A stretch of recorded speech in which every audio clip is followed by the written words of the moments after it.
Assalamualaikum warahmatullahi wabarakatuh. Salam sejahtera untuk kita semua. Om Swastiastu, Namo Buddhaya, salam kebajikan rahayu.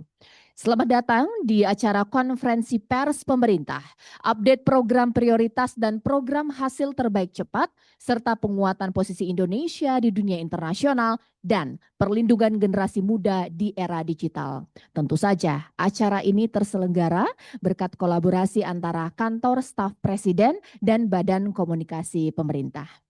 Teman-teman rekan-rekan media dan juga seluruh masyarakat yang menyaksikan ini, di depan sudah hadir 3 narasumber luar biasa, yakni Kepala Staf Kepresidenan Bapak Muhammad Kodari, Menteri Luar Negeri Bapak Sugiono, Menteri Pemberdayaan Perempuan dan Perlindungan Anak Ibu Arifah Fauzi. Hari ini kita akan memiliki beberapa agenda penyampaian. Yang pertama, kita akan mendengarkan bagaimana update program prioritas dan PHTC pemerintah. Selanjutnya masih dalam suasana memperingati Hari Kartini yang kita rayakan kemarin. Hari ini kita juga akan mendengarkan lantas bagaimana implementasi PP Tunas dari Kementerian Pemberdayaan Perempuan dan Perlindungan Anak dalam kaitannya mengenai perlindungan generasi muda di era digital. Dan tentunya kita juga akan mendengarkan update mengenai kondisi geopolitik dalam posisi Indonesia dan upaya serta capaian diplomasi Indonesia. Tanpa perlu berlama-lama lagi, langsung saja kita akan mendengarkan paparan dan juga pembukaan yang disampaikan oleh Kepala Staf Kepresidenan Bapak Muhammad Kodari. Assalamualaikum warahmatullahi wabarakatuh. Selamat pagi, salam salve, namo buddhaya, salam kebajikan, Om Swastiastu, Bapak Ibu dan rekan-rekan sekalian, Pak Sugiono, Menteri Luar Negeri, Bu Arifah Fauzi, Menteri Pemberdayaan Perempuan dan Perlindungan Anak, juga timnya dari Pak Sugiono, Ibu Ivon, Kepala Biro Dukungan Strategis Pimpinan, lalu Bapak Fat Nabil, Kepala Pusat Strategi Kebijakan Kawasan Asia Pasifik dan Afrika, lalu kemudian Pak Hendra Octavianus, Direktur Informasi dan Media, serta Ibu Dewi Lestari, Sekretaris Direktorat Jenderal Amerika dan Eropa. Kemudian dari timnya Ibu Arifah ada Bapak Indra Gunawan, Deputi Perlindungan Khusus Anak, dan Pak Ihsan, Asdep Muskorjak PKA. Kepanjangannya apa nanti tanya langsung sama beliau. Saya mau debat-debat Kak, kebaca ini Pak, panjangannya apa ini? Muskorja PKA. Ya. Musyawarah kerja. Apa bahasa Arab apa bagaimana ini coba ditanya.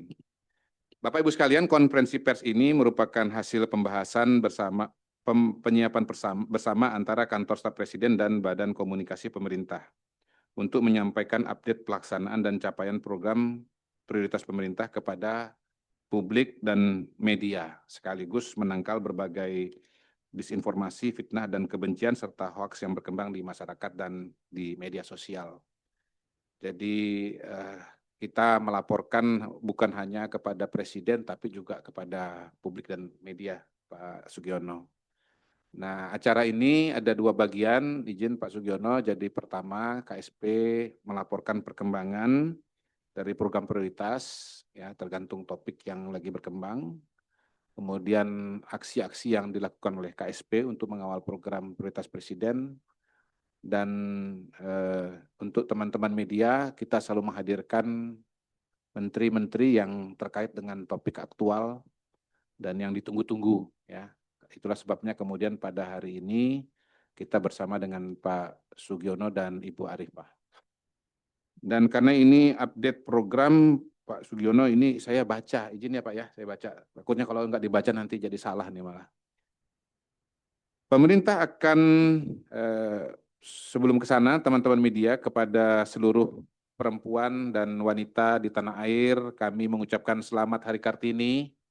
Tepuk tangan buat semua perempuan Indonesia.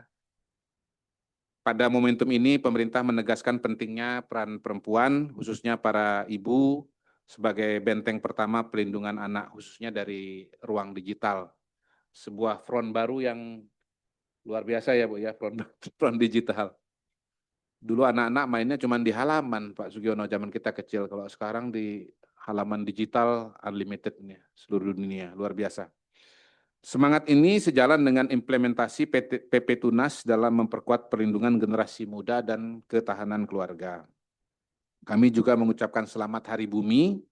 Momentum ini menegaskan komitmen pemerintahan Presiden Prabowo melalui program pengolahan sampah menjadi energi listrik yang kita singkat P-Cell sebagai solusi pengelolaan sampah sekaligus langkah menuju pembangunan rendah karbon dan ekonomi sirkular. Kami akan memaparkan update program prioritas terkait dengan pelaksanaan P-Cell di atas sekaligus aksi KSP. Sebagaimana diketahui, aksi KSP merupakan bagian dari pelaksanaan mandat Peraturan Presiden Nomor 17 Tahun 2026. Alhamdulillah ini baru terbit, Pak Sugiono. Alhamdulillah sudah terbit, ya, baru saja keluar. Jadi kami sangat berbahagia ini. Ini konferensi pers pertama setelah Perpres baru lahir, teman-teman. Di mana KSP sebagai lembaga non-struktural yang bertugas memberi dukungan kepada Presiden dan Wakil Presiden dalam pengelolaan isu strategis dan pengendalian program prioritas nasional untuk memastikan program dilaksanakan sesuai dengan visi dan misi Presiden serta penugasan Presiden. Jadi ini bagian dari tupoksi Bu Arifah, ya, pengelolaan isu strategis. Selain itu, KSP juga bertugas memberi dukungan dan dalam penyelarasan kebijakan dan memberi rekomendasi strategis kepada Presiden terkait hambatan pelaksanaan program prioritas nasional. Sebelum kita lanjut, mari kita saksikan video berikut.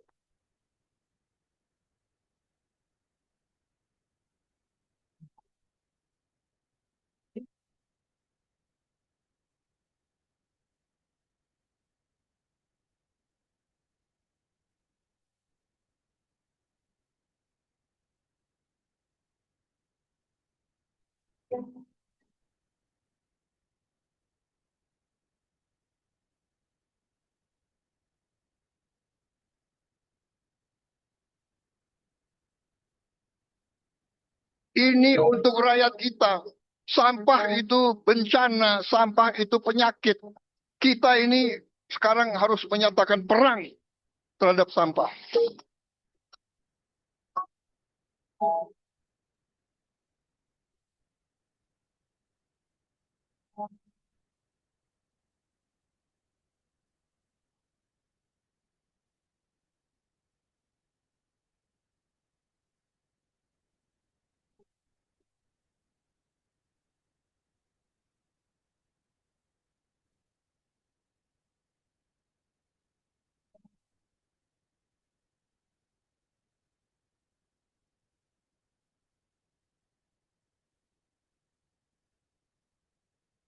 Terima kasih. Saya bacakan kelanjutannya. Program prioritas pengolahan sampah menjadi energi listrik atau P-Cell. Teman-teman media, berdasarkan amanat Perpres nomor 12 2025 tentang RPJMN, pemerintah menargetkan 100% sampah terkelola pada tahun 2029. Target ini merupakan intervensi strategis dan sangat penting dari pemerintah dalam merespon krisis pengelolaan sampah. Kita harus menyadari teman-teman bahwa soal sampah ini adalah salah satu persoalan fundamental yang sekian lama terabaikan. Dan Presiden Prabowo lah yang melakukan terobosan yang bersifat sistematis dan struktural untuk merespon masalah ini. Untuk diketahui, timbunan sampah yang sekarang ada mencapai 141.926 ton per hari. Hampir 150.000 ton sehari.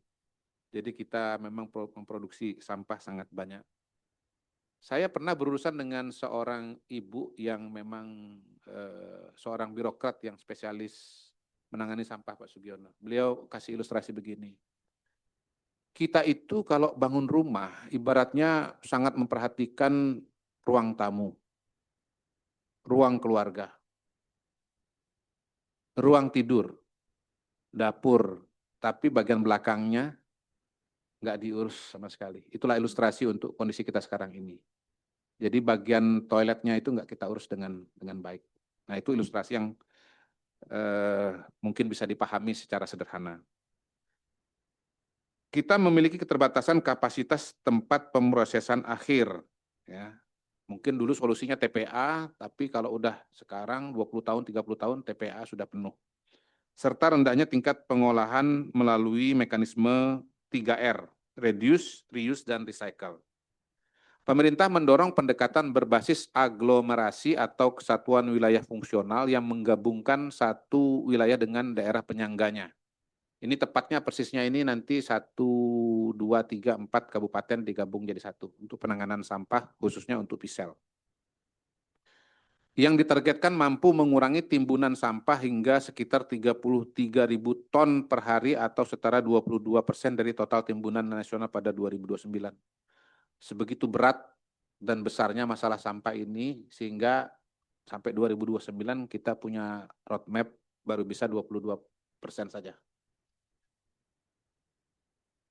Pisel merupakan bagian dari strategi nasional pengelolaan sampah yang diatur dalam Perpres 109/2025 tentang penanganan sampah perkotaan melalui pengolahan sampah menjadi energi terbarukan berbasis teknologi ramah lingkungan. Program ini juga ditetapkan sebagai PSN yang difokuskan pada penanganan sampah di wilayah perkotaan dengan timbunan besar, ya sekitar 1.000 ton per hari atau lebih dari 1.000 ton per hari. Jadi memang mesin Pisel ini baru bisa berfungsi kalau satu ada timbunan sampah yang cukup besar untuk diolah, yang kedua konsisten dalam suplai. Makanya dibikin aglomerasi untuk memenuhi dua syarat tersebut. Pisel diharapkan mampu secara signifikan mengurangi volume residu sampah sekaligus menghasilkan energi listrik sebagai EBT.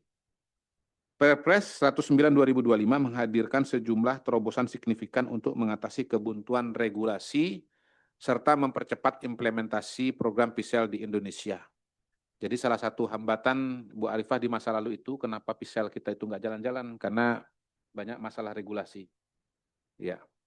Berikut poin-poin terobosan dari Bapak Presiden. Pertama, pemerintah memberikan jaminan ekonomi yang lebih kuat bagi investor melalui A. Mekanisme tarif listrik tetap, yaitu harga beli dari Pisel dipatok sebesar US dollar 0,2 per kWh. Kalau dulu pakai mekanisme tipping fee, nah itu dia nggak selesai-selesai itu ininya, Pak, diskusinya antara investor dengan daerah. B. Masa kontrak sangat panjang dengan tarif bersifat final dan berlaku selama 30 tahun tanpa nego ulang atau eskalasi harga. C. PLN diwajibkan membeli seluruh listrik yang dihasilkan oleh fasilitas Pisel. Jadi mereka punya kepastian usaha. Poin kedua, memperluas cakupan energi yang dihasilkan menjadi A. Energi listrik, B. Bioenergi, C. Bahan bakar terbarukan seperti RFD atau Refuse Derived Fuel.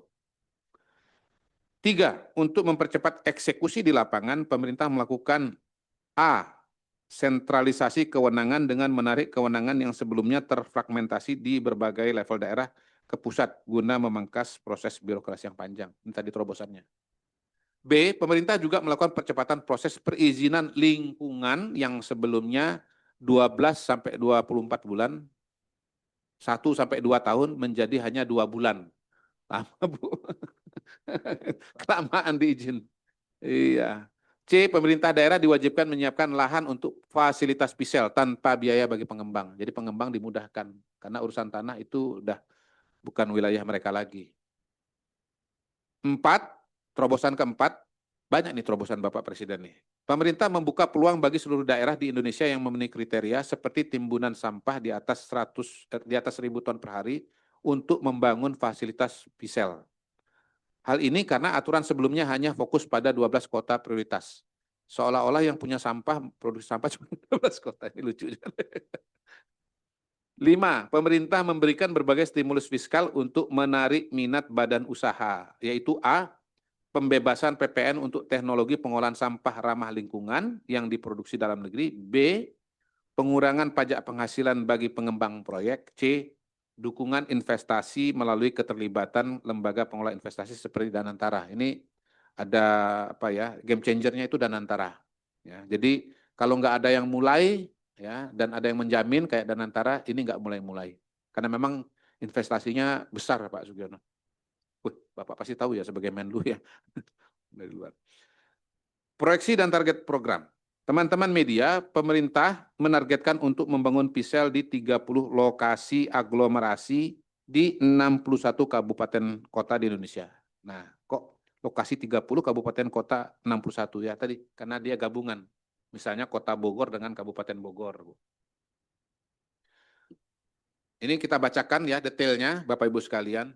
Jadi ini terencana, sistematis, dan kuat ini teknokrasinya ini. Siapa bilang presiden nggak punya perencanaan? Sorry ya. Tahap 1, 5 lokasi ditargetkan groundbreaking Juni 2026, yakni 1 Kota Bekasi, 2 Kota Yogyakarta, 3 Bogor Raya, 4 Denpasaraya. Keempat lokasi di atas merupakan implementasi Perpres 109 2025. Kelima, Bandung Raya. Ya, implementasi di Bandung Raya merupakan bagian dari Perpres nomor 35 2018 yang pelaksananya telah bekerja sama dengan Jepang. Jadi udah ada duluan.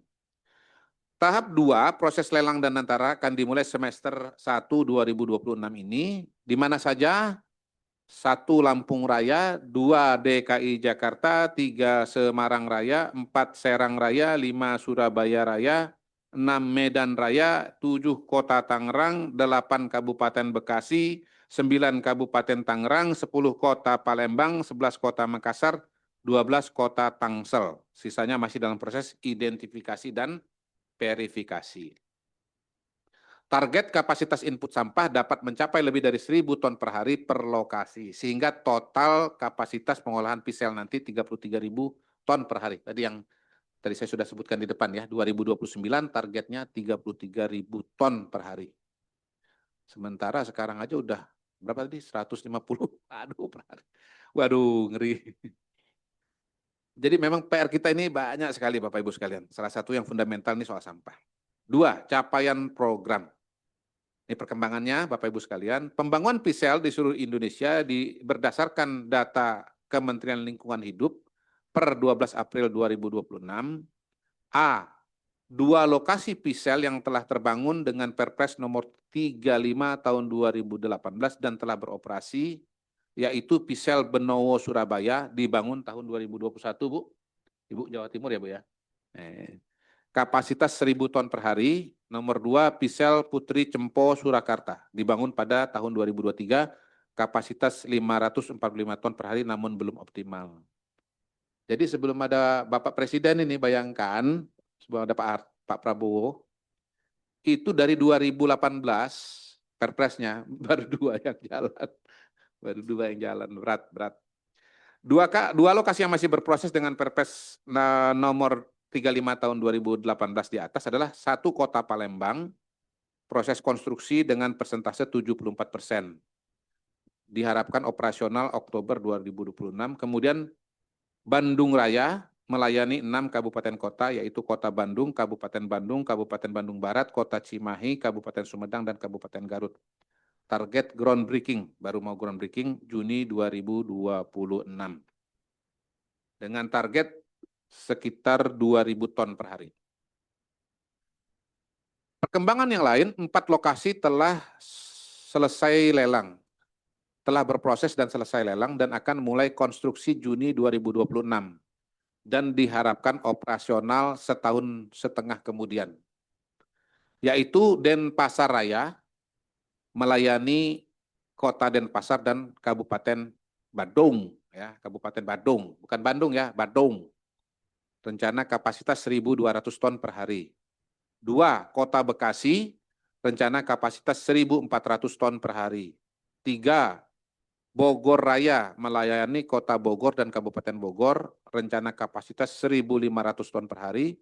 Lalu 4, Yogyakarta Raya melayani 3 kabupaten kota, yaitu Kota Jogja, Kabupaten Sleman, dan Kabupaten Bantul, rencana kapasitas 1.000 ton per hari. Sedang negosiasi final pengumuman lelang di awal April 2026. D, 6 lokasi sudah siap untuk diproses lelang oleh Danantara. Mana saja? 1, Lampung Raya melayani 3 kabupaten kota. Kota Bandar Lampung, Kabupaten Lampung Selatan, Kabupaten Lampung Timur. rencana kapasitas 1.100 ton per hari. 2, Kabupaten Bekasi, TPA Burangkeng, rencana kapasitas 1.500 ton per hari. Lalu 3, Medan Raya, rencana kapasitas 1.700 ton per hari. 4, Semarang Raya, rencana kapasitas 1.100 ton per hari. 5, Surabaya Raya, rencana kapasitas 1.100 ton per hari. Dan 6, Serang Raya, rencana kapasitas 1.100 ton per hari.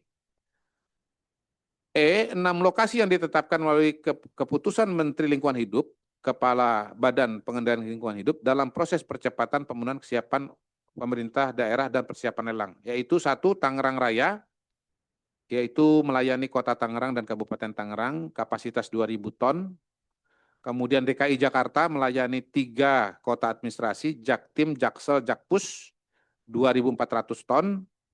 Kemudian yang tadi DKI Jakarta Bantar Gebang ya, ini ada Jakarta Tanjungan melayani 2 kota administrasi yaitu Jakbar dan Jakut, kapasitas 2.500. Kalau keempat Kota Tangsel, kapasitas 1.000 ton, masih perlu pembebasan lahan dan pematangan lahan. Selanjutnya pematangan lahan. 5, Kota Bogor dan Kota Depok, rencana kapasitas 1.000 ton per hari.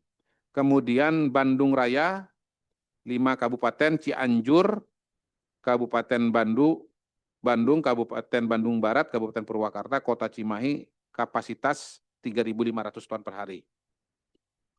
Ada juga teman-teman yang lokasinya itu rekomendasi kapasitas 500 sampai 1.000 ya, ton per hari. Dan dalam proses pemenuhan persiapan pemerintah daerah untuk memastikan kapasitas teknisnya terlaksana, yaitu 1, Malang Raya melayani 3 kabupaten, yaitu Kabupaten Malang, Kota Malang, dan Kota Batu. Kemudian Pekanbaru Raya melayani 5 kabupaten kota, Kota Pekanbaru, Kabupaten Kampar, Siak, Bengkalis, Pelalawan. Lalu Padang Raya melayani 4 kabupaten kota, Kota Padang, Kota Solo, Kota Bukit Tinggi, Kota Padang Panjang. Banjarmasin Raya melayani 3 kabupaten kota, Kota Banjarmasin, Barito Kuala, Kabupaten Banjar. Kemudian 5, Samarinda Raya melayani Kota Samarinda dan Kabupaten Kutai Kertanegara. Lalu Balikpapan Raya melayani 2 kabupaten kota, yaitu Kabupaten Kutai Kertanegara dan Kota Balikpapan. Karena Kutai Kertanegara ini besar sekali, ada yang lebih dekat dengan Samarinda, ada yang lebih dekat dengan Balikpapan. Kemudian Manado Raya melayani 5 kabupaten kota, Kota Manado, Kabupaten Minahasa, Kabupaten Minut, Kota Bitung, dan Kota Tomohon. Kemudian G, 2 lokasi kota dalam proses penyampaian surat hasil verifikasi dan evaluasi, yaitu 1, Makassar Raya, melayani 3 kabupaten, Kota Makassar, Kabupaten Maros, Kabupaten Goa, dan masih perlu pembebasan lahan, targetnya akhir Mei selesai. Kemudian Jambi Raya melayani 5 kabupaten kota, Kota Jambi, Kabupaten Muaro Jambi, Kabupaten Batanghari, Kabupaten Tanjung Jabung Timur, dan Kabupaten Tanjung Jabung Barat. H, 2 calon lokasi dalam proses penyampaian surat hasil verifikasi dan evaluasi dan belum dibahas di Rakortas pada 31 Maret, yaitu 1, Pekalongan Raya melayani Kota Pekalongan, Kabupaten Pekalongan, Kabupaten Pemalang, Kabupaten Batang ya. Batang ya. Kemudian 2, Tegal Raya melayani Kota Tegal, Kabupaten Tegal, dan Kabupaten Brebes ya. Oke, ini sebetulnya Ngapak Raya ini namanya, bisa dikasih nama lain ini. Yang ketiga, peran KSP mengawal program. Teman-teman media, KSP telah melakukan koordinasi dengan kementerian dan lembaga seperti Kemenko Pangan, Kementerian LH, Kementerian SDM, Kemdagri, Kementerian Bappenas, dan Tantara, dan yang lain. KSP mengawal dan melakukan monitoring progres pembangunan PISEL agar berjalan tepat waktu, sasaran, dan berdampak nyata. Ini kan nggak mudah ini, karena 30 ya titik bersamaan bareng-bareng itu harus dipantau. Dari pengalaman yang sudah Pak Sugiono, jika banyak wilayah ini memang salah satu tantangannya adalah memantau perkembangan dan menyelesaikan permasalahan. Karena permasalahan tiap daerah beda-beda ya. Itu pengalaman kita untuk pembangunan sekolah rakyat permanen misalnya, itu tiap daerah punya tantangan tersendiri. KSP telah melakukan monitoring ke lokasi TPA Benowo, Kota Surabaya untuk 1, meninjau operasional PT Sumber Organik sebagai pengelola PISEL. Kemudian meninjau fasilitas waste to fuel milik PT Prakarsa Energi Sejahtera di Benowo, ya, seluas 37 hektar yang menggunakan teknologi pirolisis untuk mengolah sampah plastik menjadi minyak bakar. Kemudian memastikan kesiapan operasional sistem pengolahan yang mampu mengurangi timbunan sampah tanpa memerlukan tipping fee. Ini Benowo ini masih pakai skema lama ya? Gimana, Bu? Skema lama ya?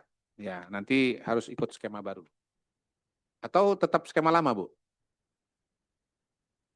Hmm. Hmm. Ya, ya.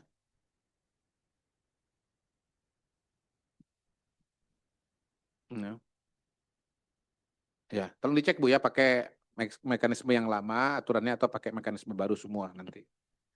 Kemudian potensi dampak ekonomi program ini, Bapak Ibu sekalian, tadi sudah disampaikan bahwa targetnya mampu mengurangi timbunan sampah sekitar 22% timbunan sampah nasional. Kemudian PISEL berpotensi menciptakan sumber energi alternatif dengan tenaga listrik rata-rata yang dihasilkan sebesar 25 megawatt untuk tiap PISEL dengan 1.000 ton per hari. Jadi rumusnya Bu Arifah ya kira-kira 1.000 ton jadi tenaga 25 megawatt. PISEL berpotensi memberikan manfaat ekonomi seperti investasi, penciptaan lapangan kerja baru, dan peningkatan aktivitas ekonomi di sekitar lokasi. Selain itu yang penting dalam kondisi sekarang ini, keberadaan PISEL dapat mendorong transfer teknologi dan transisi dari energi yang fosil. Kemudian dari aspek lingkungan, PISEL dapat berkontribusi untuk meningkatkan kesehatan masyarakat ya dengan penurunan risiko penyakit berbasis lingkungan, khususnya di wilayah sekitar TPA. Tadi Pak Presiden sudah pidato ya, sampah itu adalah penyakit, sampah itu adalah bencana. Dalam jangka panjang, keberadaan PISEL diharapkan dapat meningkatkan kualitas hidup masyarakat, mendorong perubahan perilaku dalam pengolahan sampah, serta memperkuat peran daerah dalam mendukung transisi menuju ekonomi sirkular dan rendah karbon. F, adanya peluang kerjasama dan aktivitas UMKM di sekitar area proyek menjadi lebih ramai.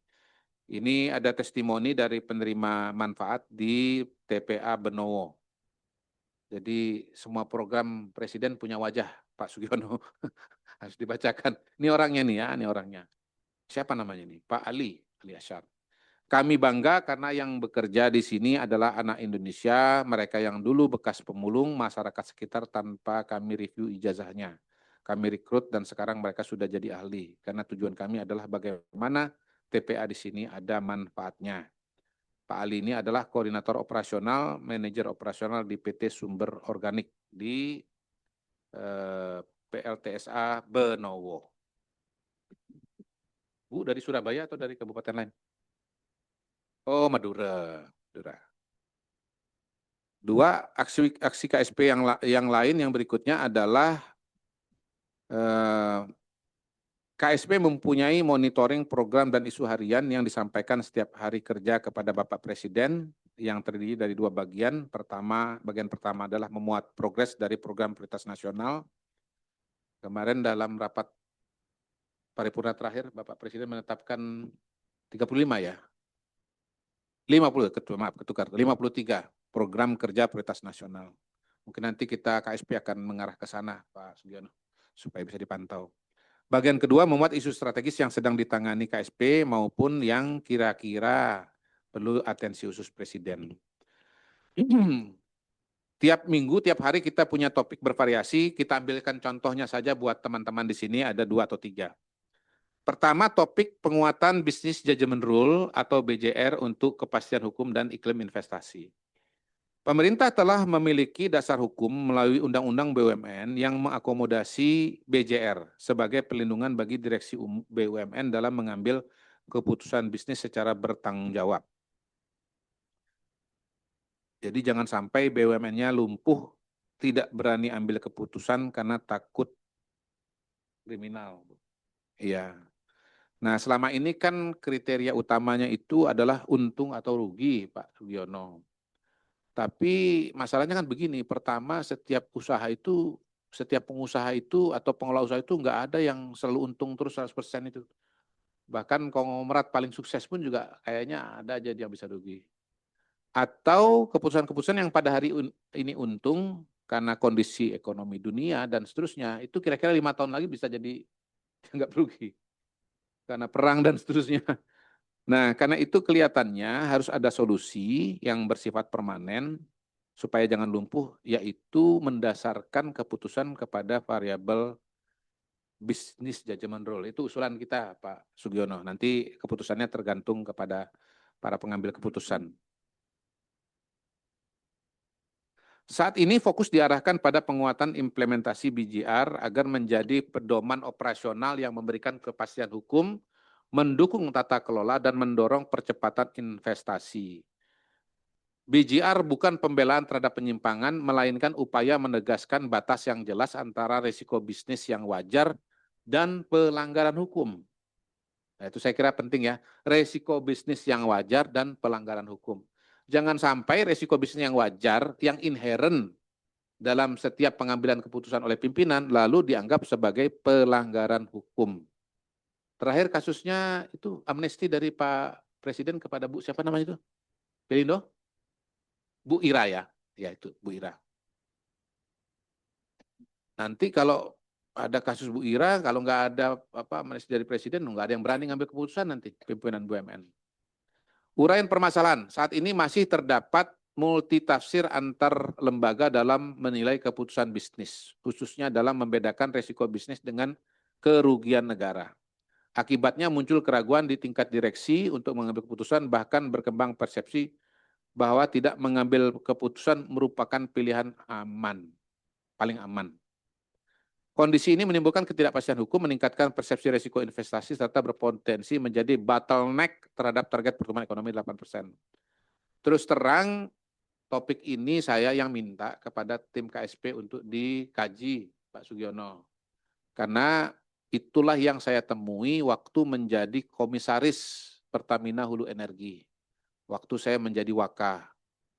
Begitu naik jadi Kastap langsung diputus. Nggak boleh komisaris lagi. Kontan itu, Pak. Nah, jadi cerita dikit nih, ini supaya konkret teman-teman ya, supaya paham ya.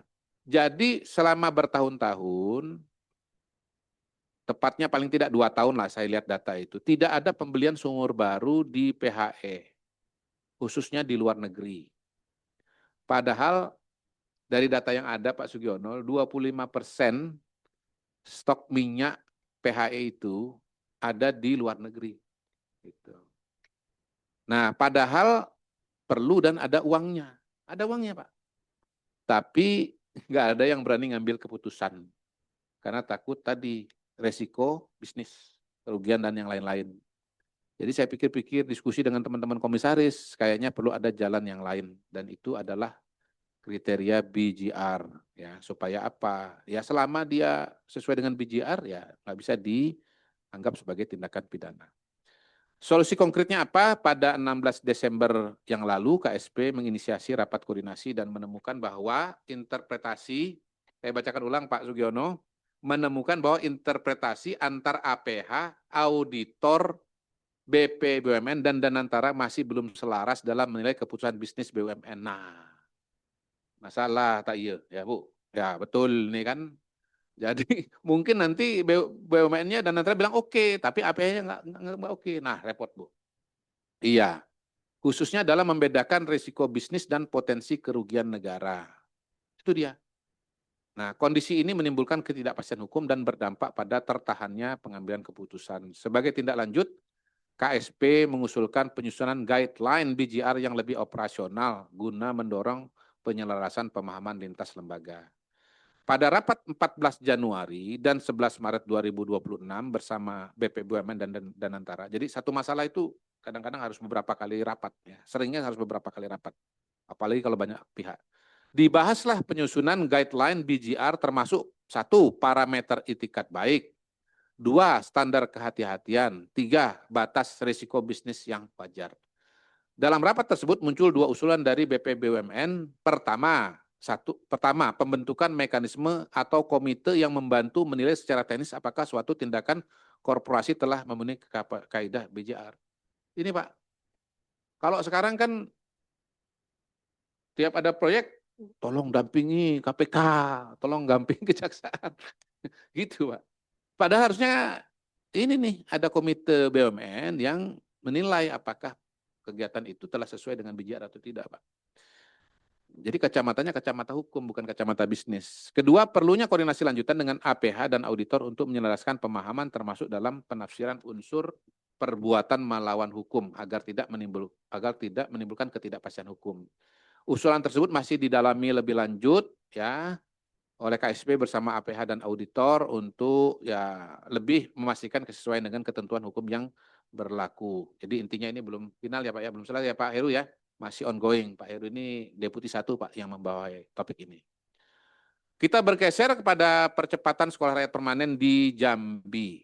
Ya, ini mohon maaf nih kita ngomong Jambi sebagai sampel ya. Dan contoh lagi Pak, ini pekerjaan raksasa Bapak Ibu sekalian ya. Jadi kita nggak bisa omon-omon ini, nggak bisa ngomong satu kasus dipukul rata itu. Nanti kita mengalami inflasi masalah dan inflasi solusi. Pemerintah terus mengawal percepatan pembangunan SR permanen sebagai bagian dari komitmen memperluas akses pendidikan bagi masyarakat. Tantangan teknis di lapangan sedang ditangani. Fokus saat ini adalah memastikan hambatan teknis tidak menjadi penghalang. Mungkin Bapak Ibu pernah mendengar atau mengikuti pernyataan saya di masa lalu, bahwa tantangan pemerintahan Pak Prabowo itu ada di teknokrasi Bapak Ibu sekalian. Bagaimana ide-ide, konsep-konsep besar, keberpihakan Bapak Presiden itu diwujudkan dalam dunia nyata. Nah itu teknokrasi. Ya, kalau istilah teknisnya kendala teknis. Kendala teknis di Tanjung Jabung Timur, khususnya kondisi lahan gambut dan area rendah yang memerlukan penanganan khusus. Lapor Pak, jadi kita waktu usulan-usulan tanah untuk sekolah rakyat permanen itu banyak usulan dari pemerintah daerah yang belum sesuai dengan kriteria dari Kementerian PU. Itu tidak mudah Pak, bervariasi sekali iya. Dan kami mengingatkan berkali-kali, tolong kepala daerah kalau mengusulkan tanah sesuaikan dengan PU. Ya, karena kalau nggak sesuai ya pasti dicoret. Ya, kalau nggak jadi masalah Pak. Kondisi ini yang tadi di Tanjung Jabung Timur berdampak pada tambahan kebutuhan tiang panjang, percepatan pekerjaan konstruksi serta kebutuhan dukungan infrastruktur dasar termasuk air bersih. Itu Pak. Jadi banyak nanti Pak turunan-turunannya Pak, termasuk biaya. Kalau nggak memenuhi syarat atau kurang memenuhi syarat tuh ada aja masalahnya. Dengan sisa waktu pengerjaan 73 hari, situasi ini memerlukan langkah percepatan secara ekstraordinari. Jadi Bapak Ibu sekalian udah percepatan extraordinary lagi, bayangin tuh. Kemudian solusi atau langkah konkret, jadi KSP telah koordinasi percepatan pada 5 Maret, ya. Kemudian pada SR Tanjung Jabung Timur ditemukan kendala ketersediaan material khususnya tiang pancang. Ya. Selain itu pemerintah daerah didorong untuk mempercepat koordinasi dengan PDAM. Bukan cuma di Tanjung Jabung Timur tapi di seluruh Indonesia. Kemudian KSP sudah melakukan verifikasi lapangan bersama Kementerian PU pada 8 April 2026, guna memastikan percepatan pekerjaan berjalan sesuai dengan rencana. Jadi ada penambahan tiang pancang, kren, konkrit pump, serta tambahan 175 tenaga kerja, sehingga total 513 tenaga kerja.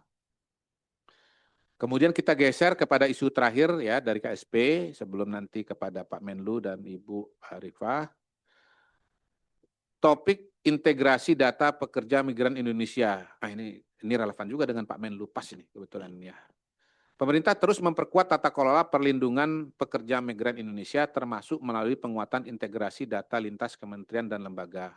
Fokus saat ini adalah memastikan data PMI makin akurat, terhubung dan dapat mendukung perlindungan yang lebih efektif. Kemudian ini adalah upaya penguatan sistem agar negara hadir lebih presisi dalam melindungi PMI. Uraian permasalahan belum terintegrasinya data penempatan PMI di Kementerian Perlindungan Pekerja Migran Indonesia dengan lapor diri WNI di Kemlu Pak, izin Pak ini Pak ya. Termasuk kebutuhan pemadanan dengan data perlintasan imigrasi. Kondisi ini menyebabkan deteksi jumlah stok PMI di luar negeri termasuk yang berangkat non-prosedural atau alih status belum sepenuhnya optimal. Kepastian data sangat penting baik untuk perlindungan PMI maupun menutup celah potensi penyalahgunaan. Solusi dan langkah yang sudah diambil, langkah konkret yang sudah diambil, sudah dilakukan koordinasi pada 8 April dengan topik pengembangan deteksi dan integrasi data PMI. Melibatkan Kemenko Pemberdayaan Masyarakat, Kementerian Perlindungan Pekerja Migran, Kementerian Luar Negeri, Kementerian Imigrasi dan Pemasyarakatan, serta Sekretariat Dukungan Kabinet. Adapun hasilnya, KSP mendorong perluasan MOU KP2MI dan Kemlu untuk memasukkan aspek integrasi, pertukaran, dan padu padan data PMI dengan lapor diri WNI Kemlu. Jadi disinkronkan ya Pak ya. Kemudian KSP mendorong agar proses padu padan PMI dan data pelintas imigrasi lebih dioptimalkan dengan memperbesar kuota akses padu padan data harian, mengembangkan fitur tracking data massa berlaku paspor dan histori nomor paspor berdasarkan nomor paspor yang ada dan pengembangan aspek teknis lainnya. 3, KSP akan terus mendorong pengembangan insentif agar PMI lebih tertarik untuk berangkat secara prosedural dan aktif melaporkan diri di kanal Peduli WNI Kemlu. KSP akan mengawal pengembangan portal perpanjangan kontrak PMI, kanal Halo PMI, serta percepatan pemadanan data, serta evaluasi hasil pemadanan data dengan data pelintasan imigrasi.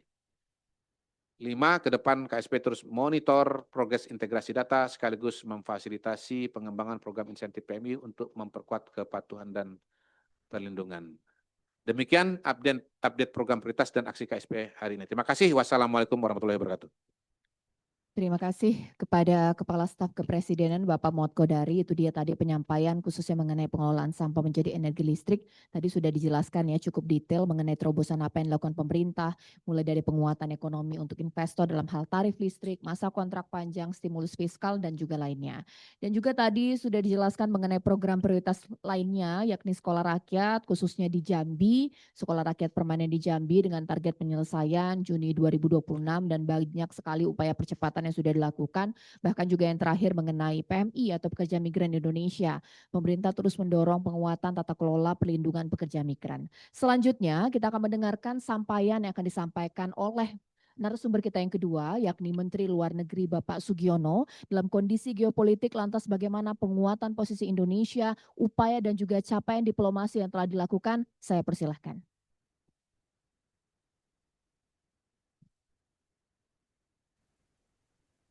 Assalamualaikum warahmatullahi wabarakatuh. Shalom, Salve, Om Swastiastu, Namo Buddhaya, Rahayu. Salam kebajikan. Yang terhormat Ibu Menteri Pemberdayaan Perempuan dan Perlindungan Anak, Ibu Arifah Fauzi, Bapak Kepala Staf Presidenan, saya manggilnya Abang biasanya. Abang Muhammad Kodari, para pejabat Kementerian Luar Negeri dan kantor staf kepresidenan, serta rekan-rekan media yang saya hormati. Terima kasih Pak KSP atas undangan yang diberikan kepada kami pada pagi hari ini untuk menyampaikan update mengenai tema dari Kementerian Luar Negeri untuk penguatan posisi Indonesia dalam diplomasi internasional.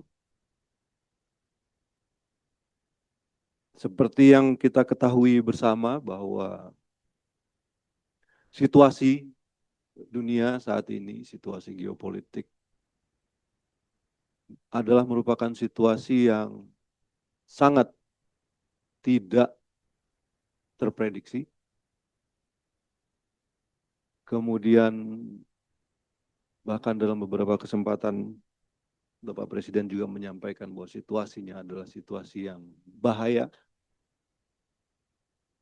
Dinamika yang terjadi sangat banyak dan begitu cepat, yang kemudian berimbas kepada tekanan-tekanan ekonomi global, krisis kemanusiaan di berbagai kawasan, dan fragmentasi dalam tata kelola global. Menghadapi situasi global seperti ini, saya kira merupakan sebuah keharusan bagi Indonesia untuk memperkuat posisinya dalam tata pergaulan dunia dengan prinsip-prinsip yang kita ketahui bersama merupakan tradisi politik luar negeri Indonesia dengan prinsip-prinsip bebas aktif, kemudian juga seperti apa yang disampaikan oleh Bapak Presiden bahwa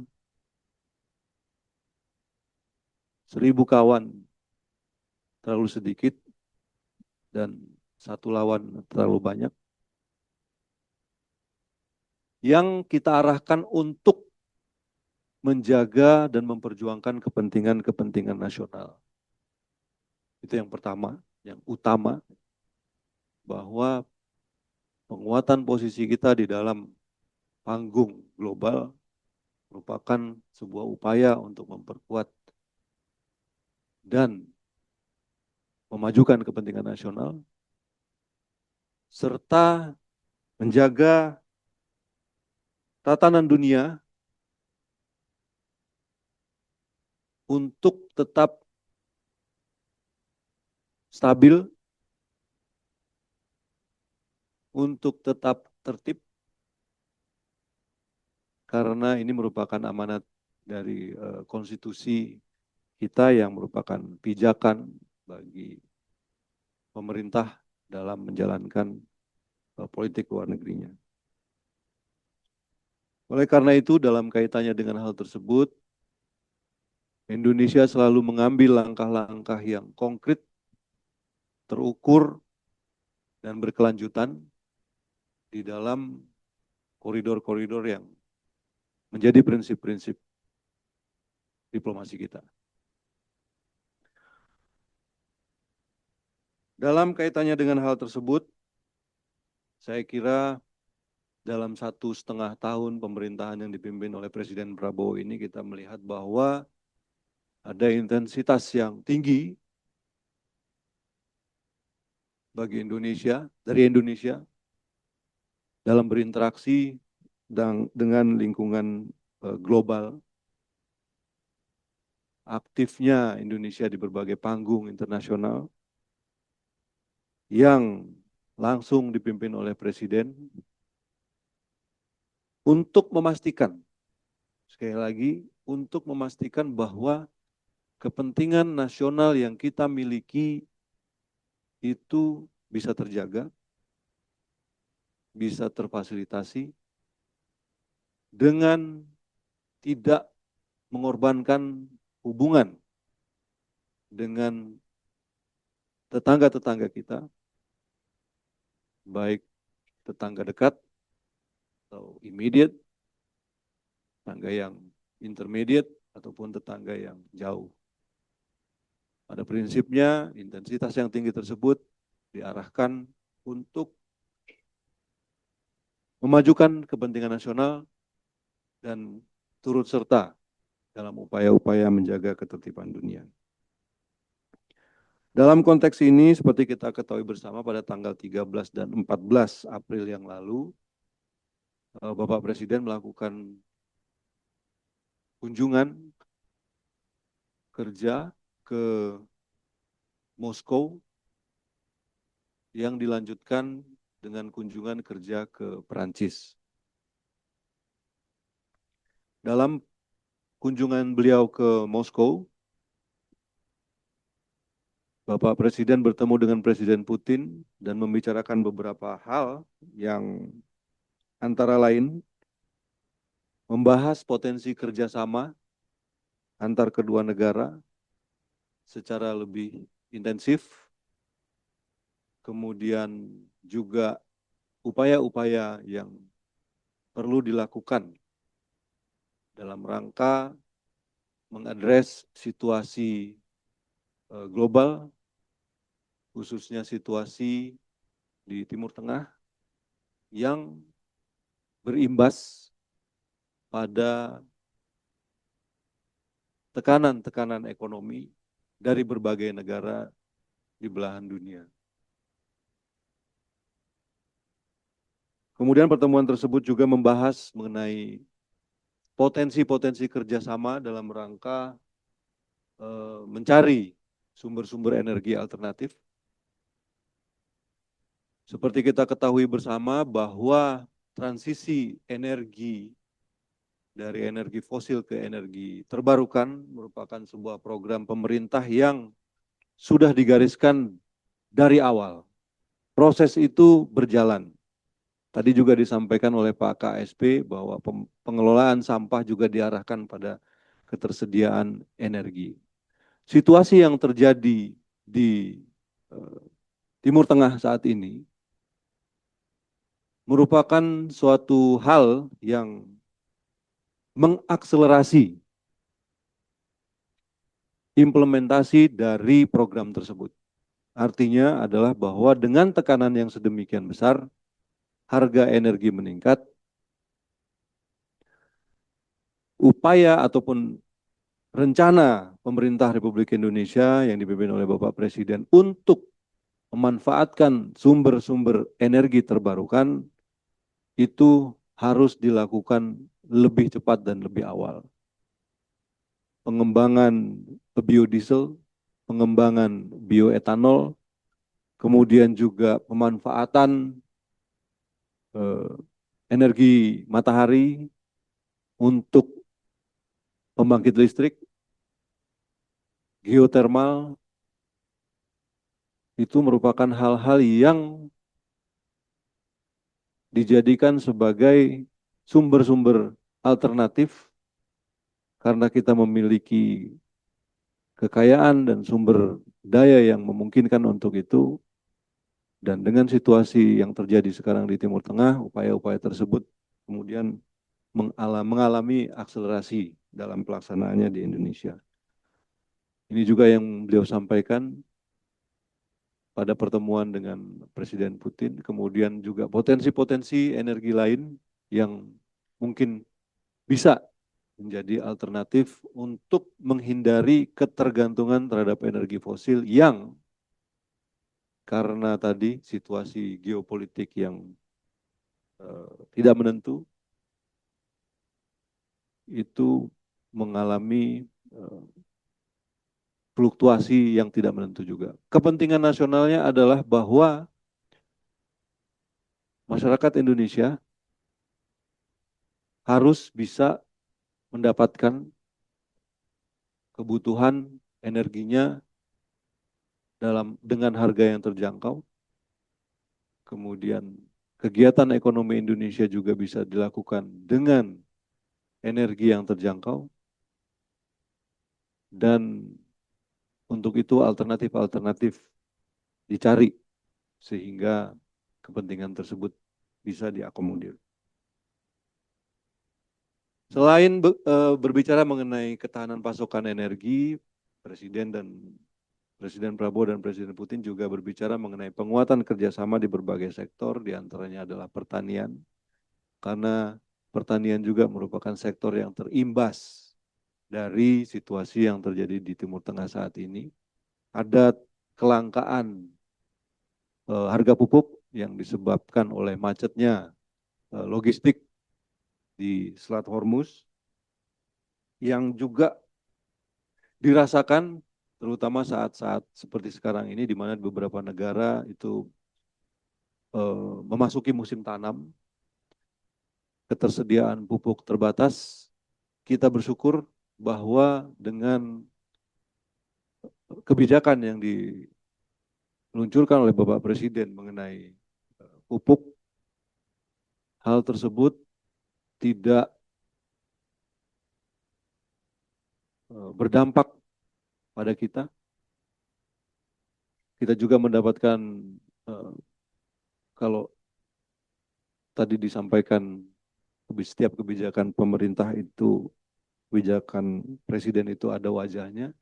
Kita juga mendapatkan testimoni dari berbagai sumber petani-petani di lapangan bahwa ketersediaan pupuk merupakan sesuatu yang apa ya, sesuatu yang ya terjadi, gampang didapat, barangnya ada, harganya turun, dan jalur distribusinya juga sangat pendek. Nah, prosesnya sangat-sangat simpel. Jadi kembali saya juga ingin menyampaikan lewat kesempatan ini bahwa sebenarnya yang dilakukan oleh pemerintah, dilakukan oleh presiden pada kepemimpinan beliau adalah bagaimana menyelesaikan masalah-masalah mendasar dari kehidupan masyarakat, termasuk upaya-upaya beliau di panggung diplomasi nasional, diplomasi internasional, untuk memecahkan masalah-masalah yang sifatnya mendasar dalam rangka menciptakan kesejahteraan bagi masyarakat. Nah, kembali lagi tadi ada suatu keterbatasan pupuk, oleh karena itu dunia, ya, oleh karena itu kita juga, Pak Presiden juga membahas dengan Presiden Putin pada pertemuan beliau. Hal-hal lain yang dibahas juga mengenai kerjasama di bidang ilmu pengetahuan dan teknologi, kemudian antariksa. Pak Presiden juga menyampaikan kemungkinan untuk Indonesia mengirimkan orang-orang terpilih dan terbaik untuk bisa mengikuti program kosmonotnya Rusia. Barat. Barat. Kalau Rusia kosmonot. Jadi itu hal-hal yang karena ini merupakan satu parameter bahwa suatu negara memiliki keunggulan di bidang teknologi, kemudian bisa mengirimkan awak ataupun alat ke orbit. Oleh karena itu, Bapak Presiden juga kemarin menyampaikan bahwa menjajaki kemungkinan untuk mengirimkan orang-orang Indonesia untuk bisa menjalani program pelatihan kosmonot tersebut.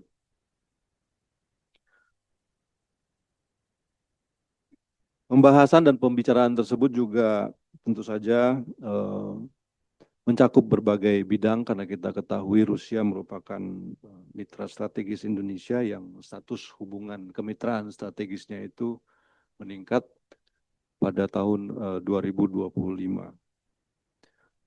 Setelah dari Moskow, Presiden melanjutkan perjalanan ke Paris untuk bertemu dengan Presiden Macron.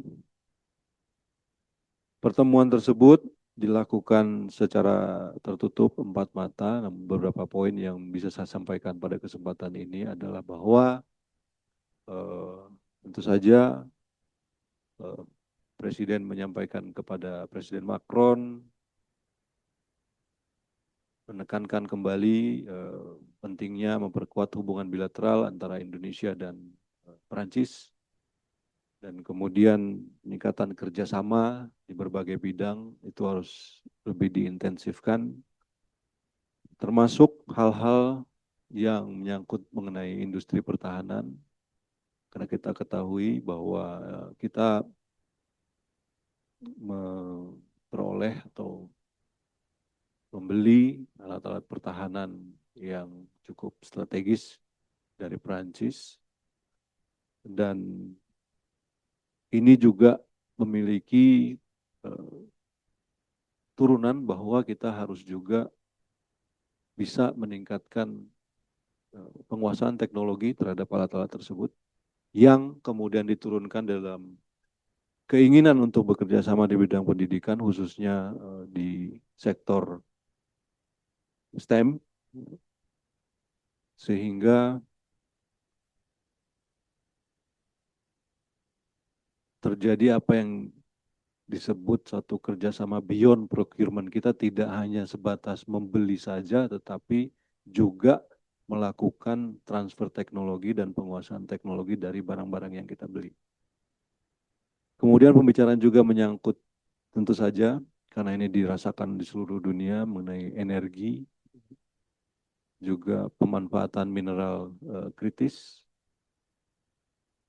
pendidikan dan ekonomi kreatif, infrastruktur dan transportasi, dan juga rencana kunjungan kenegaraan Presiden Prabowo ke Prancis yang akan dilakukan dalam waktu dekat. Dan seperti kita ketahui bersama bahwa hubungan pribadi antar kedua presiden merupakan sesuatu yang sangat dekat, yang merupakan sebuah modal besar dalam rangka meningkatkan hubungan bilateral antar kedua negara. Selain itu juga tadi seperti Rusia, Prancis juga merupakan mitra strategis Indonesia. Peningkatan hubungan kemitraan strategis yang lebih komprehensif ini sedang dibahas, sehingga diharapkan saat itu terjadi nanti, cakupan kerjasama yang kita lakukan dengan Prancis juga akan menjadi lebih luas dan lebih strategis. Rekan-rekan sekalian, Bapak Ibu yang saya hormati, selain kunjungan tersebut, sebelumnya juga Presiden Prabowo melakukan kunjungan ke Jepang dan ke Korea Selatan.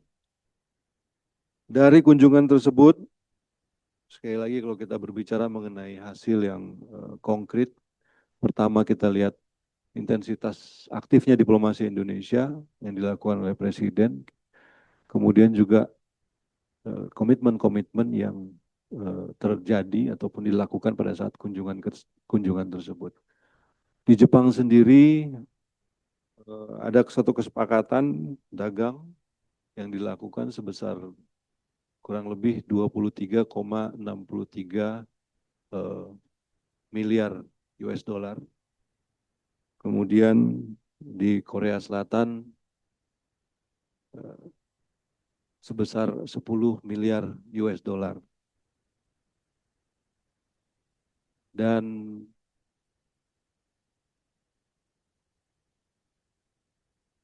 kemarin juga dalam sebuah percakapan disampaikan kepada, ini khusus untuk penggemar K-pop, berencana untuk meningkatkan jumlah konser bagi para pecinta K-pop, karena ternyata ada juga, saya juga baru tahu Pak KSP, personil dari grup-grup di sana yang juga ada orang Indonesianya ternyata. Ya. Forgive my ignorance. Beda usia Pak. Tapi tentu saja sekali lagi kunjungan ini adalah merupakan suatu kunjungan di mana kita ingin menghasilkan sesuatu yang sifatnya dirasakan langsung oleh rakyat Indonesia dari hubungan kita dengan berbagai negara dunia. Dan tadi saya ingin juga mengacu kepada apa yang disampaikan oleh Pak KSP mengenai Danantara. Dari berbagai kunjungan yang kita lakukan setelah Danantara ini lahir, ini juga merupakan sebuah karya yang begitu menurut saya extraordinary, genius dari Bapak Presiden. Hadirnya Danantara ini selalu bisa menjadi katalisator dari kerjasama yang sangat besar. Jadi prosesnya lebih efektif, mekanismenya juga lebih efisien, dan kita memiliki posisi tawar yang tinggi dalam setiap diplomasi ekonomi yang kita lakukan. Oleh karena itu, sekali lagi, Danantara merupakan sesuatu entitas ataupun suatu kebanggaan bangsa yang nilainya sangat strategis dan saya kira ini merupakan sesuatu yang harus kita jaga dan kita besarkan bersama. Selain hasil yang dicapai seperti yang tertulis di bidang ekonomi dan perdagangan, pembicaraan juga dilakukan tentu saja berbagai sektor, termasuk pendidikan, kemudian people to people exchange, hal-hal yang dalam bisa memperkuat ataupun mengembangkan kapasitas manusia, pendidikan, latihan, kemudian juga transfer teknologi, dan yang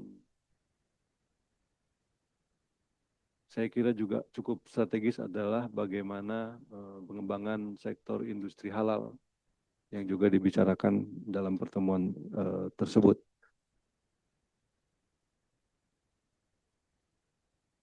Tentu saja Indonesia juga mendorong penguatan kerjasama yang sifatnya strategis di berbagai bidang, ya. Energi, mineral kritis, kemudian perkapalan. Seperti kita ketahui bersama juga bahwa dengan status sebagai negara, dengan status dan keadaan sebagai negara yang maritim, bahwa industri perkapalan, industri perikanan merupakan sesuatu yang harus juga kita address dan kita manfaatkan. Oleh karena itu juga dalam kunjungan-kunjungan ke Jepang dan Korea Selatan, Presiden juga menyampaikan bahwa ada interest yang lebih besar dari kita untuk meningkatkan kerjasama di sektor-sektor tersebut. Sekali lagi, tentu saja di dalam perjalanan dan proses yang dilakukan oleh Kementerian Luar Negeri, banyak pihak yang terlibat dari berbagai kementerian dan lembaga. Oleh karena itu kami mengucapkan terima kasih atas semua dukungan dan supportnya, dan kita juga selalu berkomitmen untuk meningkatkan dukungan kita sehingga sebagai satu tim pemerintahan Kabinet Merah Putih ini benar-benar bisa bekerja dengan baik, kemudian menghasilkan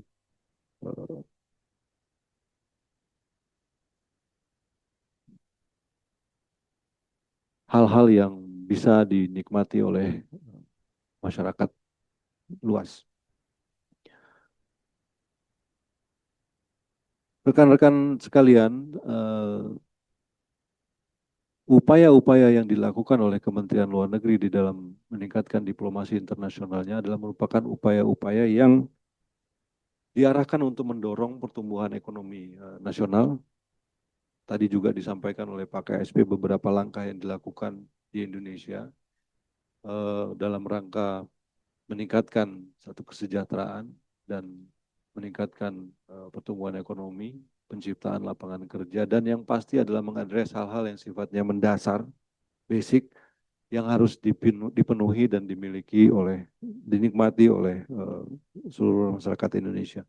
Dalam konteks ini, diplomasi yang kita lakukan lebih menitik beratkan pada diplomasi ekonomi sebagai instrumen utama, kemudian mengundang dan memastikan bahwa investasi yang dilakukan bersama-sama dengan dan antara sebagai kendaraan investasi Indonesia saat ini itu adalah investasi yang berkualitas, berkelanjutan, dan memberikan nilai tambah nyata yang dirasakan oleh masyarakat. Dan juga bisa meningkatkan kapasitas dari masyarakat kita sendiri. Oleh karena itu, ke depan juga kita akan terus memperkuat kemitraan strategis dalam rangka memperluas akses pasar ini, kemudian menciptakan ekosistem yang semakin kondusif bagi investasi yang produktif dan inklusif, yang berkualitas tadi. Sebagai gambaran saja bahwa kita telah menyelesaikan perjanjian-perjanjian ekonomi dalam 1 tahun belakangan ini, yaitu perjanjian CEPA dengan Uni Eropa, kemudian Kanada, Peru, dan Eurasia, dan juga upgrade serta renewal berbagai perjanjian ekonomi yang sudah ada, yang sudah waktunya untuk upgrade. Pada awal pemerintahan pada saat itu kami mendapatkan perintah dari Bapak Presiden untuk menghadiri KTT BRICS di Kazan yang kemudian juga kami nilai merupakan sesuatu yang sifatnya sangat strategis karena multilateral grouping ini terbukti di beberapa bulan kemudian mampu menjadi bumper kita dalam rangka menghadapi ketidakpastian ekonomi dunia. Sekali lagi, ini merupakan sebuah langkah yang konkret, yang nyata dalam rangka memastikan bahwa kepentingan nasional kita terakomodasi secara optimal. Saat ini kita juga masih terus melakukan mendorong proses aksesi Indonesia ke OECD dan upaya ini seiring dengan dorongan untuk meningkatkan pertumbuhan ekonomi nasional. Saya kira itu hal-hal yang terkait dengan tadi peningkatan diplomasi ekonomi, kemudian juga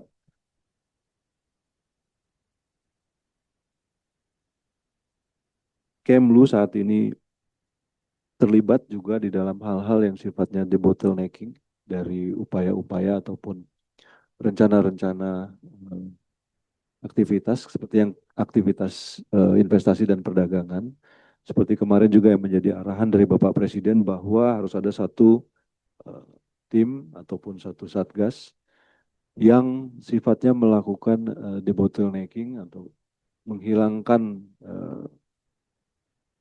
masalah-masalah yang terjadi dalam proses investasi dan perdagangan sehingga tadi apa yang diharapkan lahir dari sebuah kerjasama ekonomi dari satu negara itu bisa segera diimplementasikan. Sekali lagi, kita ingin mengejar apa yang menjadi program pemerintah dalam rangka meningkatkan pertumbuhan ekonomi dan menambah lapangan kerja. Dan sekali lagi kami ingin menyampaikan komitmen Kementerian Luar Negeri untuk bisa terus bekerja sama dengan baik dan terpadu dengan berbagai kementerian dan lembaga mensukseskan apa yang menjadi keinginan pemerintah dengan program-program strategis dan pokoknya. Dan saya kira situasi dunia yang stabil, yang tertib merupakan idaman semua manusia di dunia ini karena tanpa adanya situasi yang stabil tersebut tidak akan mungkin terjadi satu pembangunan ataupun satu upaya dalam rangka meningkatkan ekonomi dan kesejahteraan masyarakat di semua negara. Saya kira itu saja Pak. Terima kasih. Assalamualaikum warahmatullahi wabarakatuh. Waalaikumsalam. Terima kasih kepada Menteri Luar Negeri Bapak Sugiono. Tadi sudah dijelaskan ya kepada seluruh rekan media bahwa penguatan posisi Indonesia di kancah global di mana instrumen utama adalah diplomasi ekonomi. Bahkan juga banyak sekali capaian dari kunjungan Presiden mulai dari ke Rusia, ke Prancis, bahkan juga Jepang dan Korea Selatan.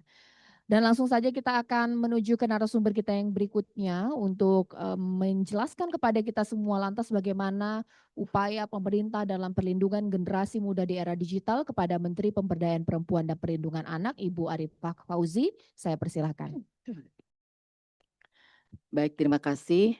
Selamat pagi, salam sejahtera buat kita semua. Shalom, Om Swastiastu, Namo Buddhaya, salam kebajikan rahayu, salam sehat dan bahagia untuk kita semua. Yang saya hormati Menteri Luar Negeri, Bapak Sugiono. Yang saya hormati Kepala Staf Kepresidenan, Bapak Muhammad Qodari. Para pejabat eselon 1 dan 2 dari kementerian lembaga yang hadir, serta rekan-rekan media. Terima kasih Pak Kepala KSP, saya biasa memanggil beliau dengan Mas Qodari atas undangannya untuk dari kementerian kami menyampaikan beberapa hal terkait implementasi PP Tunas penguatan perlindungan anak di ruang digital. Hanya saja pada pagi hari ini saya akan mengkolaborasikan dengan Perpres nomor 87 tahun 2025 tentang peta jalan perlindungan anak di ranah dalam jaringan. Kalau kita berangkat dari profil anak Indonesia, jumlahnya ada di 79 juta, hampir 80 juta usia anak. Ini berada di 28,38%. Artinya sepertiga posisi penduduk Indonesia adalah di anak-anak kita. Indonesia ke depan itu tergantung bagaimana kita memperlakukan anak-anak pada saat ini.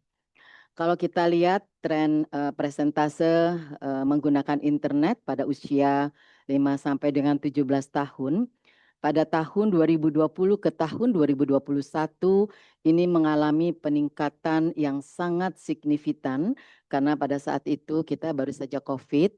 Kemudian proses belajar mengajar ini dilakukan secara jarak jauh gitu. Jadi ini salah satu penyebab juga kenapa penggunaan internet pada anak usia 15 sampai 17 tahun begitu tinggi dan terakhir di tahun 2024 berada di 73,90%. Kemudian usia persentase anak usia 5 sampai 17 tahun yang menggunakan telepon seluler dan yang memiliki telepon seluler. Kita lihat di sini untuk yang laki-laki yang memiliki telepon seluler itu 49,57, perempuan 51,27. Sedangkan yang tidak punya HP seluler tapi menggunakan telepon seluler ini ada laki-lakinya 78, yang perempuannya ada di 79,27. Kami melakukan survei nasional pengalaman hidup anak dan remaja tahun 2024 kerjasama Kementerian Pemberdayaan Perempuan dan Perlindungan Anak dengan Universitas Indonesia dan BPS. Di sini menunjukkan bahwa persentase umur anak 13 sampai 17 tahun yang mengalami cyberbullying ya tahun 2024 itu yang laki-laki ada di posisi 14,49% dan anak perempuan ada di 13,78%. 4 dari 100 anak laki-laki dan perempuan usia 13 sampai 17 tahun di perkotaan maupun perdesaan mengalami kekerasan seksual non-kontak sepanjang hidupnya. Kalau kita lihat secara lebih detail, kekerasan non-kontak ini dipaksa untuk menyaksikan kegiatan seksual, kemudian dipaksa terlibat dalam foto atau video kegiatan seksual. Ini jumlahnya lumayan besar juga. Kemudian diminta untuk mengirimkan teks, gambar atau foto atau video kegiatan seksual. Untuk anak laki-laki ada di 0,40%. Dan yang perempuan ada di 1,88%. Nah, rekan-rekan media dan Ibu Bapak sekalian, kebijakan dalam upaya perlindungan yang dilakukan oleh pemerintah di ruang digital, negara memiliki tanggung jawab konstitusional untuk memastikan bahwa setiap anak terlindungi termasuk di ruang digital. Maka keluarlah peraturan pemerintah nomor 17 tahun 2025 tentang tata kelola penyelenggaraan sistem elektronik dalam perlindungan anak. Di sini mengatur kewajiban penyelenggara sistem elektronik untuk memastikan layanan digital yang aman bagi anak melalui perlindungan data, verifikasi usia, serta penyediaan mekanisme pelaporan dan penanganan konten-konten yang berbahaya. Ini dikeluarkan pada bulan Maret tanggal 28, kemudian pada tanggal 5 Agustus 2025 keluar juga disahkan Peraturan Presiden Nomor 87 Tahun 2025 tentang Peta Jalan Perlindungan Anak di Ranah Dalam Jaringan. Ini beberapa hal yang kolaborasi. Kemudian di awal tahun 2026 keluar juga Permen Kemendikdasmen nomor 6 tahun 2026 bagaimana menciptakan budaya sekolah yang aman dan nyaman. Ibu Bapak sekalian, Perpres nomor 87 tahun 2025 ini peta jalan dimaksudkan sebagai panduan bagi kementerian lembaga pemerintah daerah provinsi dan juga kabupaten kota dalam pelaksanaan perlindungan anak di ranah dalam jaringan. Peta jalan ini memuat arah kebijakan dan strategi perlindungan anak di ranah dalam jaringan. Arah kebijakannya bagaimana kita memperkuat kapasitas bukan hanya anak saja, tetapi keluarga dan juga pendidik untuk bisa memberikan penguatan kepada anak-anak, keluarga, dan juga para pendidik. Sedangkan strateginya yang kita lakukan adalah pencegahan, penanganan, dan juga kolaborasi dari seluruh pemangku kepentingan. Perpres nomor 87 tahun 2025 ini, strategi yang pertama adalah pencegahan terjadinya penyalahgunaan teknologi informasi dan komunikasi terhadap anak di ranah dalam jaringan. Kemudian yang strategi kedua adalah penanganan bila terjadi penyalahgunaan teknologi informasi terhadap anak di ranah daring. Dan yang ketiga adalah kolaborasi peran pemangku kepentingan dalam perlindungan anak di ranah dalam jaringan. Langkah konkret yang dilakukan pemerintah, penyusunan modul, kemudian penanganan atas penyalahgunaan teknologi informasi, penyusunan pedoman, penyusunan rekomendasi, dan kolaborasi dengan kementerian lembaga terkait. Ada beberapa hal juga yang sudah kita tentukan bersama. Bentuk nyata dari kehadiran negara adalah PP Tunas dan Perpres peta jalan perlindungan anak di ranah dalam jaringan ini merupakan bentuk nyata kehadiran negara dalam melindungi anak Indonesia di era digital. Sebetulnya Perpres ini ingin memberikan arah kebijakan strategis nasional, sementara PP Tunas mengatur aspek teknik operasional pada platform digital. Ada beberapa intervensi kunci PP Tunas dan Perpres peta jalan perlindungan anak di ranah dalam jaringan, di mana di sini memberikan mandat kepada seluruh pentahelik pembangunan untuk bekerja secara kolaboratif melaksanakan beberapa intervensi kunci sebagai berikut. Yang pertama adalah identifikasi faktor resiko dan bahaya. Mengambil langkah-langkah identifikasi resiko dan bahaya terhadap anak di ranah dalam jaringan. Kemudian bagi pakai data. Jadi melakukan penghimpunan bagi pakai pemanfaatan data sesuai peraturan perundangan. Kemudian yang berikutnya adalah identifikasi karakteristik anak yang rawan atau rentan. Kemudian perkuat pola asuh. Ibu Bapak sekalian, kami juga melakukan analisa kenapa kekerasan terhadap perempuan dan anak semakin menjadi tantangan bagi kami. Ada 5 hal penyebab. Yang pertama adalah faktor ekonomi, yang kedua adalah faktor pola asuh. Sekarang ini banyak sekali keluarga yang mengeluhkan sulit sekali memberikan pola asuh yang baik, tepat, dan benar untuk anak-anaknya karena terpengaruh pada faktor yang ketiga, yaitu faktor media sosial. Oleh karena itu, pemerintah hadir dengan PP Tunas dan Perpres 87. Kemudian intervensi yang berikutnya adalah membangun kesadaran, juga partisipasi masyarakat di sini juga punya peran yang sangat strategis. Kemudian peningkatan kompetensi, penguatan layanan, dan juga membangun kolaborasi dengan penyedia sistem elektronik, LSM, kelompok anak, Karang Taruna, dan juga akademisi untuk melindungi anak-anak di era dalam daring. Nah, Ibu Bapak sekalian, teman-teman wartawan, produk layanan dan fitur yang diproduksi oleh PSE ini merupakan pintu masuk bagi siapapun, termasuk anak, untuk berselancar di dunia digital. Oleh karenanya, melalui PP Tunas dan aturan pelaksanaannya, setiap PSE diwajibkan untuk memastikan PLF yang dihadirkan sejak awal perencanaannya sudah harus didesain aman dan ramah terhadap anak.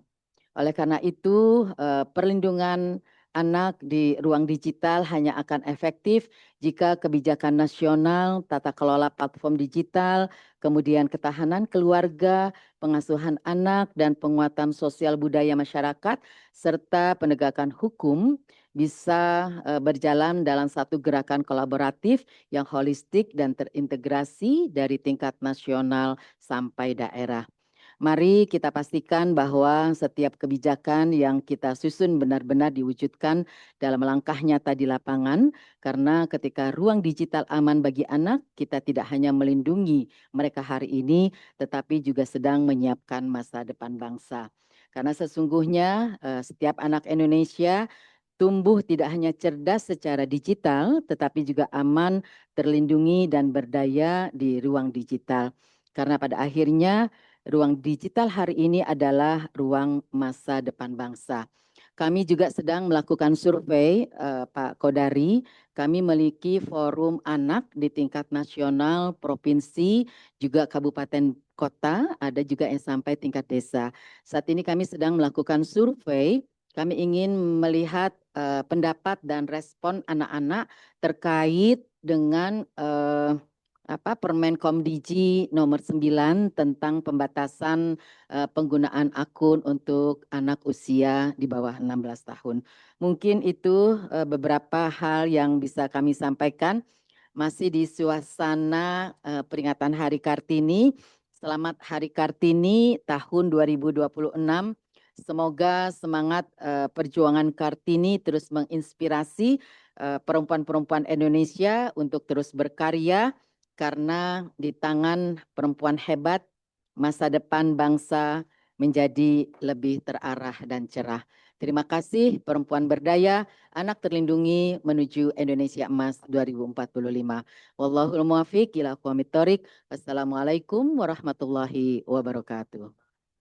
Terima kasih Bu Arifah Fauzi, Menteri Pemberdayaan Perempuan dan Perlindungan Anak. Itu tadi banyak sekali penjelasan mengenai kebijakan perlindungan anak di ruang digital dalam kaitan PP Tunas dan juga Perpres 87.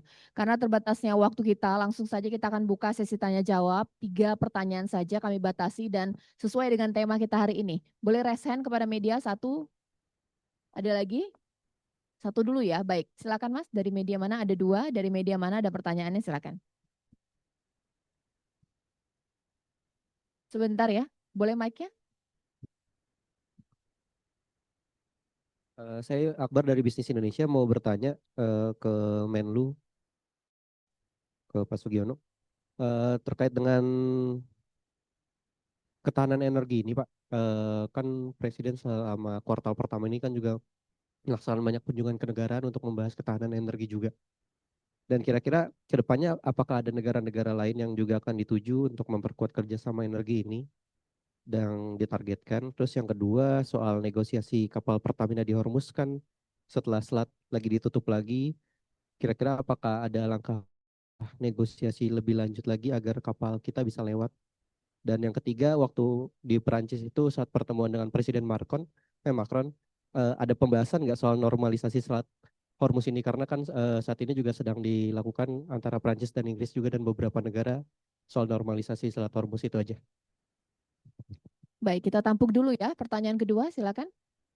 Baik, 3 ya. Boleh Mbak? Yang mana tadi? Ya, boleh.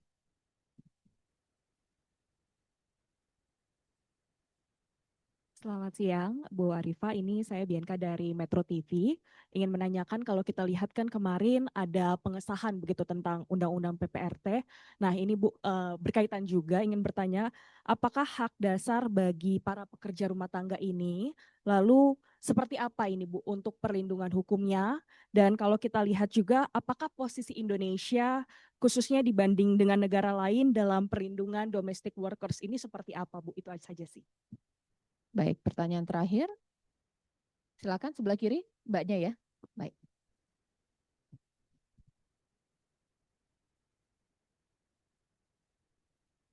Selamat siang Pak, saya Priska dari Antara. Izin Pak, tadi karena Hormuz sudah ditanya mau terkait negosiasi dengan Iran juga, update KTT D8 itu seperti apa ya Pak? Apakah akan jadi dilaksanakan Indonesia atau seperti apa nanti ke depannya? Terima kasih. Baik, kita sudah tampung. Nanti boleh ditanggapi juga oleh Kastaf. Pak Menlu, ini ada beberapa pertanyaan, 4 tepatnya, mulai dari ketahanan energi, negara mana yang akan dikunjungi untuk membahas ini, negosiasi kalau Pertamina di Selat Hormuz, dan kunjungan ke Perancis, apakah ini dibicarakan juga, dan KTT D8. Silakan. Baik, terima kasih. Tentu saja ya dalam kaitannya dengan menjaga ketahanan energi nasional, saya kira pemerintah akan terus mencari sumber-sumber alternatif. Namun yang perlu kita sama-sama ingat bahwa saat ini satu posisi energi kita relatif aman sesuai apa yang disampaikan oleh Kementerian SDM. Kemudian supply yang kita dapat juga tidak semuanya itu lewat Hormuz. Kaitannya dengan tadi kapal Pertamina, itu 2 kapal Pertamina yang ada di sana,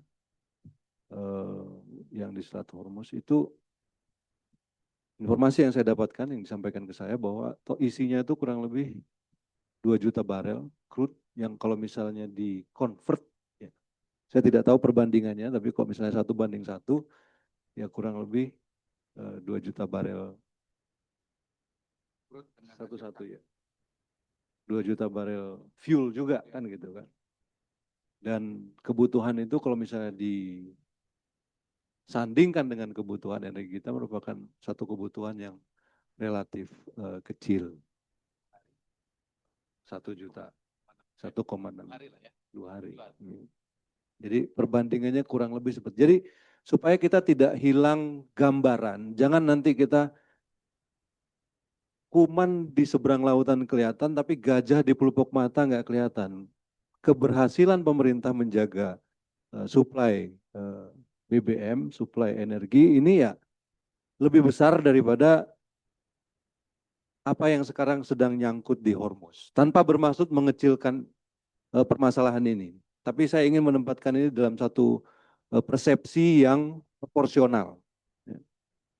Nah, negara-negara lain yang dituju tentu saja kemarin Rusia, dan saya kira juga merupakan satu yang alternatif yang strategis. Ya. Kemudian beberapa negara juga di Pertamina saya kira juga memiliki beberapa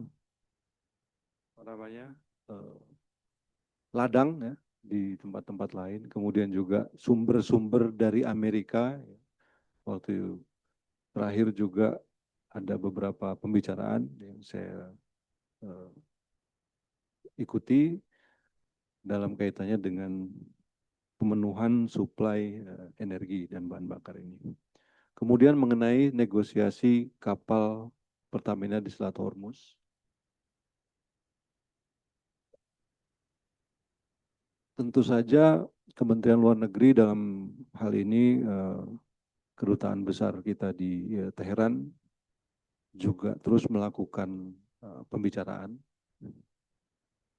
Kemudian bersama juga dengan tim dari Pertamina terkait dengan izin lewat dari kapal-kapal kita yang ada di Selat Hormuz. Permasalahannya menjadi semakin kompleks dengan situasi internal yang terjadi di Iran sendiri. Karena kadang-kadang apa yang menjadi policy dari atas itu tidak serta-merta bisa diimplementasikan di lapangannya. Ya. Itu yang sedang dicari penyelesaiannya seperti apa. Kemudian tentu saja ada perkembangan lagi tentang blokade Hormuz. Kemudian juga ada beberapa perkembangan terkait dengan syarat-syarat dari kapal boleh lewat dan sebagainya, yang itu masih menjadi hal-hal yang kita negosiasikan dan kita bicarakan. Kemudian tadi disampaikan mengenai inisiasi yang dilakukan oleh Perancis dan Inggris. Jadi saya mewakili Bapak Presiden hadir secara daring ya, online itu daring ya. Di rapat tersebut, yang intinya ya, pertama bahwa negara-negara yang ikut di dalam konferensi tersebut menolak segala jenis pemungutan fee atau tol yang bagi kapal-kapal yang lewat di Hormuz. Ya. Karena hal tersebut bertentangan dengan apa yang dikenal dengan freedom of navigation. Selat Hormuz dikuasai Iran. Tapi di situ kan ada Oman, dan kemudian ada UAE. Ya. Nah, kemudian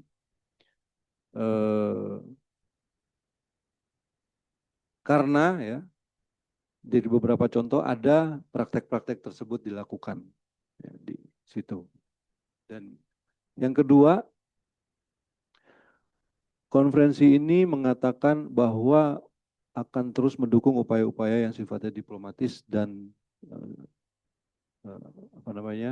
negosiasi politis dalam rangka menyelesaikan ketegangan di situ di Selat Hormuz. Kemudian yang terakhir adalah adanya rencana, ya, tentu saja ini akan disesuaikan dengan hukum internasional yang berlaku ataupun mandat PBB, bahkan waktu itu disampaikan dalam rangka